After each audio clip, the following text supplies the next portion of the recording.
gives life meaning. I mean, I'm just one more simple human being trying to do his job.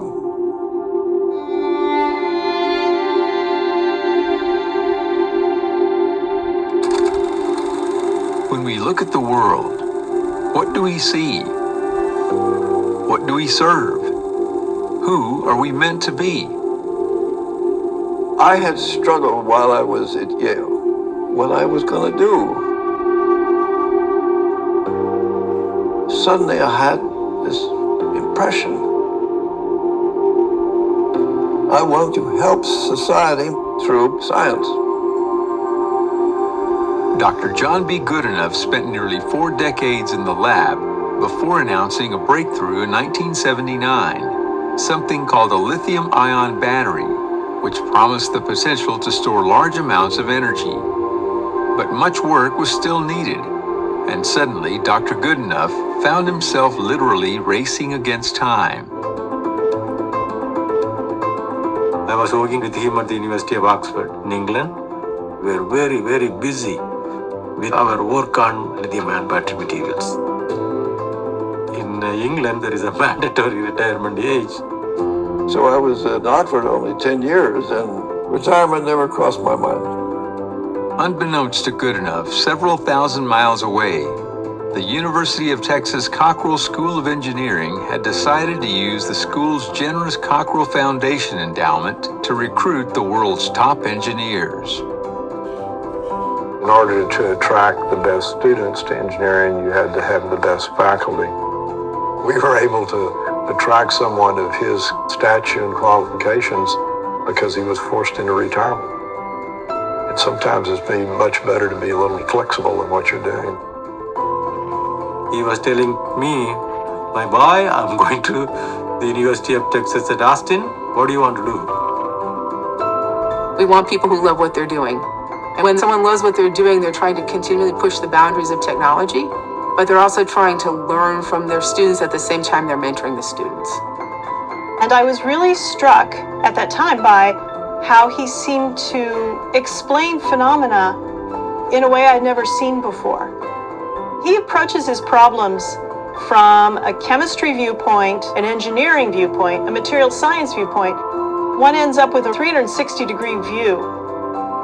That's very unique. Nobody else had that like him. The whole field has been frustrated for 20 years. We've got to find a way to get around the problems of the present lithium-ion battery. You can't think like everybody else thinks. This approach led to a series of breakthroughs. Goodenough's rechargeable lithium-ion battery now powers devices ranging from cell phones and laptops to electric vehicles. The world took notice. The Royal Swedish Academy of Sciences has today decided to award the 2019 Nobel Prize in Chemistry to John B. Goodenough. I actually heard the announcement live. I turned it on just in time to see his picture flashed up on the screen. So I was jumping around and texting people. Oh, Professor got the Nobel Prize. What? Ladies and gentlemen, I'm pleased to introduce Dr. John Goodenough, Nobel Laureate in Chemistry. Well, thank you. If you live long enough, you never know what's going to happen. We had a contingent of about 15 people from UT who went with John. We'd gotten there an hour before the ceremony started, and all of a sudden we could hear behind the stage this laugh break out. They nicknamed him the Laughing Laureate. He makes life fun.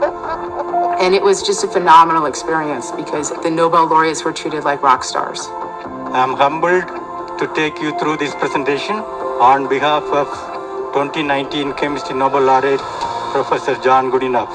I was giving the talk. He was sitting there and watching very carefully. Thank you all.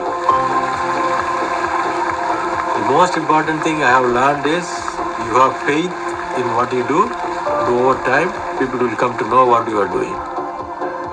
I definitely think that he is never satisfied. He wants to solve a problem. And to do that, we need more efficient batteries. As soon as he got back, he needed to get back to work and work with his students and keep pressing on those problems. Dr. Goodenough's recent focus has also been on bringing the philanthropy that benefited him full circle.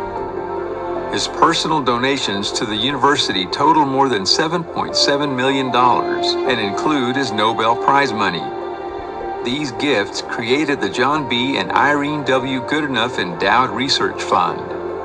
Dr. Goodenough also created the Irene W. Goodenough Endowed Presidential Scholarship in Nursing in honor of his late wife. I believe the meaning for life is what we serve, and we have to choose very carefully because that will determine what we become.